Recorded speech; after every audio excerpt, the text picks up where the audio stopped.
যাদের মা নাই তারা জানে মা না থাকার কি জ্বালা, যাদের বাবা নাই তারা জানে বাবা না থাকার কি জ্বালা। এখন ঘরে ঝগড়া করেন, এখন ভাল লাগে না আব্বা আম্মারে, এখন আব্বা এই ভুল ধরে, আম্মা এইটা বলে, এখন অনেক অসহ্য লাগে।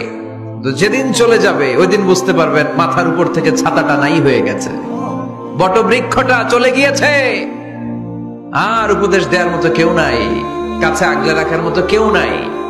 এজন্য আব্বা আম্মা থাকতে আমরা যেন আব্বা আম্মার কাছ থেকে দোয়া চাই। আব্বা আম্মার দোয়া কোনোদিন আল্লাহ তাআলা ফিরিয়ে দেয়। মায়ের মর্যাদা অনেক বেশি, বাবার চেয়ে 3 গুণ বেশি, কমসে কম। কয় গুণ বেশি? মা মা মা, তারপর বাবা। 3 বার মা। কয়বার মা? 1 বার বাবা। তার মানে মাকে ইসলাম দিয়েছে স্বর্ণ পদক, দিয়েছে রৌপ্য পদক, দিয়েছে ব্রোঞ্জ পদক, আর বাবাকে দিয়েছে সান্ত্বনা পুরস্কার। আমরা এটা নিয়েই খুশি, ঠিক কিনা? তাহলে মাকে 3টা পুরস্কার, স্বর্ণ পদক মা, রৌপ্য পদক মা, ব্রোঞ্জ পদক মা, বাবারে দিছে কি?